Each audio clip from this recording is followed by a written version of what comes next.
तो hello everyone, आज की इस वीडियो में हम क्लास 10th इंग्लिश का ये जो चैप्टर है द सरमन एट बनारस। तो इस चैप्टर का भी हम मोस्ट इंपॉर्टेंट एमसीक्यूज क्वेश्चन को करने वाले हैं। ये क्वेश्चन तुम्हारे एग्जामिनेशंस में 100% गारंटीड है कि पूछा जाएगा। तो वीडियो को एंड तक देखना और आंसर आएगा तो कमेंट करके जरूर बताना। इससे तुम्हारा एग्जामिनेशंस का भी बहुत ही अच्छे से तैयारी हो जाएगा। चलिए वीडियो शुरू करते हैं। सो फर्स्ट क्वेश्चन है, who was Gautam Buddha before he became enlightened. तो गौतम बुद्ध पहले क्या थे आत्मज्ञान प्राप्त करने से पहले?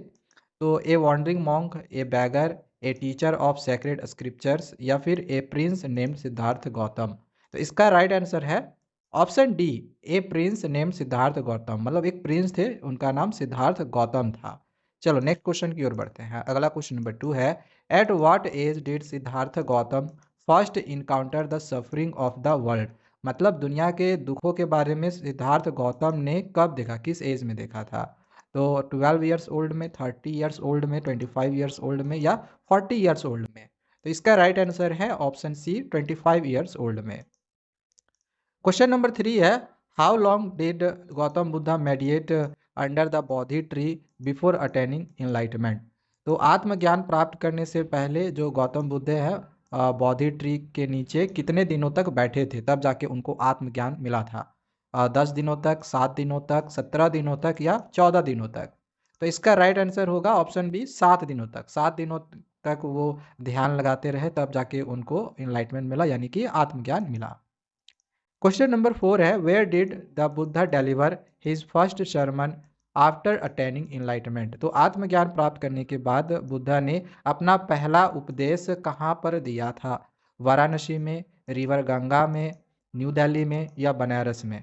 तो इसका राइट आंसर होगा ऑप्शन सी, होगा डी होगा, ठीक है ना। इसका ऑप्शन ऑप्शन डी होगा। राइट आंसर इसका ऑप्शन डी होगा, बनारस में। ठीक है, ये गलत है, रिवर गंगा ये गलत है। ठीक है, राइट आंसर होगा ऑप्शन डी, बनारस में। क्योंकि जो बुद्धा थे, इन्होंने अपना पहला जो उपदेश दिया था वो बनारस में दिया था। और चैप्टर का नाम भी तुम देख लो, यही चीज़ है, द सरमन एट बनारस।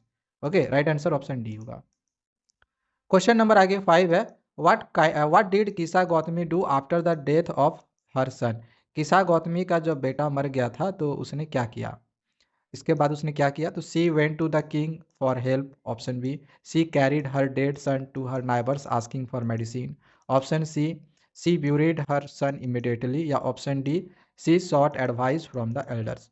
तो इसका राइट आंसर है option B, she carried her dead son to the her neighbours asking for medicine.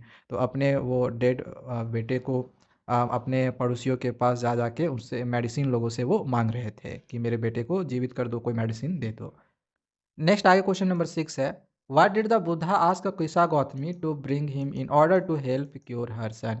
तो किसा गौतमी का बेटा जो मर गया था, तो उसके इलाज के लिए बुद्धा ने क्या उनसे लाने के लिए कहा? तो a glass of water, a handful of mustard seed, option C special herb या फिर ए बकेट ऑफ फ्लावर्स। तो इसका राइट आंसर होगा option B, a handful of mustard seeds. Question number 7 है, what condition did the Buddha give for the mustard seeds. तो mustard seed एक मुट्ठी लाने के लिए तो बोले थे, लेकिन उसके लिए कुछ कंडीशन भी बुद्धा ने रखा था। वो कंडीशन क्या था? तो it must come from a house with no sick people, option B. It must be freshly harvested, option C. It must come from a royal house या option D, it must come from a house where no one has loss a child, husband, parent और friend. तो इसका right answer होगा option D. Buddha ने कहा था कि एक मुट्ठी मस्टर्ड का सीड वैसे घर से लाना जिनके यहाँ ना कभी उनके बच्चे, पति, पेरेंट या फ्रेंड की मृत्यु हुई हो। नेक्स्ट अब आगे क्वेश्चन नंबर 8 है, what did Kisa Gotami realise after her search for mustard seed. तो मस्टर्ड सीड खोज लेने के बाद किसा गौतमी को क्या रियलाइज होता है? क्योंकि इनको तो मिलता नहीं है वैसे घर से जहाँ पे कोई मृत्यु नहीं हो। तो क्या रियलाइज होता है? तो her son was alive, death is common to all and part of life, she could bring her son back या the mustard seed could cure all grief. तो इसका राइट आंसर होगा ऑप्शन, देखो इसमें भी सही जगह ये टिक नहीं है। इसका जो राइट आंसर होगा ऑप्शन बी होगा। इसका जो राइट आंसर है ये ऑप्शन बी होगा, death is common to all and part of life. जो डेथ थी वो सभी के लिए कॉमन है और ये हमारे लाइफ का एक पार्ट है। क्वेश्चन नंबर 9 है, what did Kisa Gotami find when she went from house to house. घर घर जाके किसा गौतमी जब बोलती थी कि उसे मस्टर्ड के सीड चाहिए, तो घर के जो लोग हुआ करते थे वो क्या बोलते थे? तो people offered her mustard seed but there was always a death in their family, option B. People refuse to give her mustard seed, option C everyone had a cure for her son, या no one had experienced any loss. तो इसका right answer होगा option A. लोग mustard seed देने के लिए तो तैयार हो जाते थे, लेकिन होता ये था कि हर घर में किसी न किसी की मृत्यु हुई रहती थी। नेक्स्ट अब आगे क्वेश्चन नंबर 10 है, how did Kisa Gotami feel after going from house to house. मतलब घर घर जाके किसा गौतमी ने जो मस्टर्ड के सीड मांगे, तो इसके बाद उनको कैसा फील हुआ? Joyful and hopeful, tired and hopeless, angry and upset, या कंफ्यूज एंड स्केयर्ड। तो इसका राइट आंसर होगा option A, joyful and hopeful.